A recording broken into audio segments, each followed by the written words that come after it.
Tous les travaux de la vie monastique n'ont pas d'autre but que de nous diviniser. Comment acquérir l'humilité et l'amour du Christ? C'est le problème qu'aura à résoudre avec toute sa vie le jeune homme qui entre chez nous.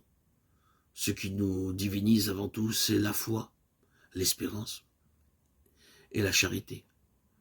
La foi guérit notre intelligence. Elle lui révèle l'être qu'elle cherchait dans des choses fragmentaires. La foi, c'est la vision du Créateur.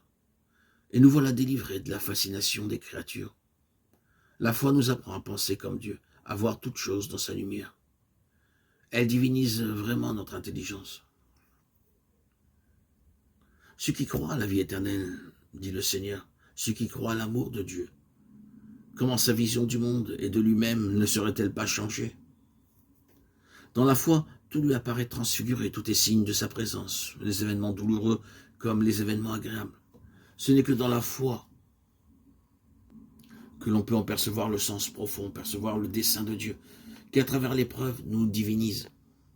La foi nous prépare à l'heureuse vision de Dieu, mais déjà, dès ici-bas, elle nous ouvre le ciel, et en elle, nous pouvons louer le Père, le Fils et l'Esprit Saint, et confesser Jésus-Christ, vrai Dieu et vrai homme. Souviens-toi de Jésus-Christ ressuscité. Le moine ne se souvient ni de sa famille, ni du monde, ni de son passé. Il ne se souvient que de son Seigneur. Il était mort, il est ressuscité. Le moine ne cherche pas à réaliser un équilibre psychosomatique selon une sagesse humaine. Il n'apprend pas non plus à faire face à la mort comme Socrate et les philosophes. Non, il veut participer à la vie de celui qui a vaincu la mort. Il veut partager la vie du ressuscité. Le moine veut être un ressuscité avec le Christ, et ce n'est que l'Esprit Saint qui peut donner part ainsi à la vie du ressuscité. C'est pourquoi il supplie sans cesse le Père de lui accorder et d'accorder à tous les hommes ce qu'il a promis. Il ne cherche pas à se spécialiser en quoi que ce soit.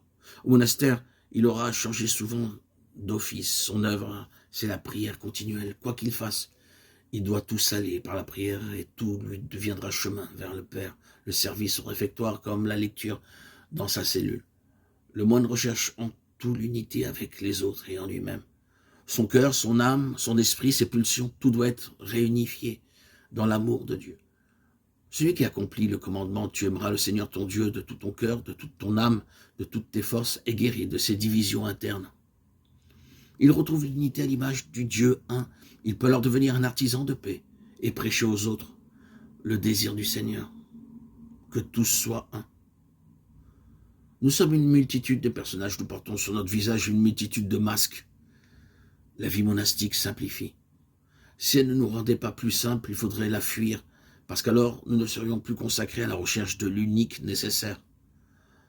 Tout notre être ne serait pas unifié, simplifié par lui. Dès qu'il y a en toi d'autres désirs que celui de Dieu et de le suivre selon sa volonté, tu perds la paix. La vie monastique nous délivre des désirs. Sans désir sur la terre, nous atteignons la bienheureuse Esseikia, la paix intérieure, le silence intérieur. On connaît l'évangile et les pères de l'église. Beaucoup trop intellectuellement. On ne peut comprendre que par la vie, par l'expérience. Il nous faut vivre ce qu'ont vécu les apôtres et les pères.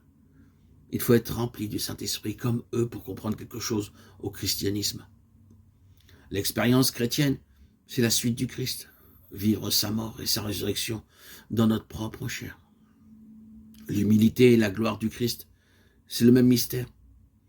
Et c'est toute la vie du moine. Par l'humilité, acquérir l'Esprit Saint.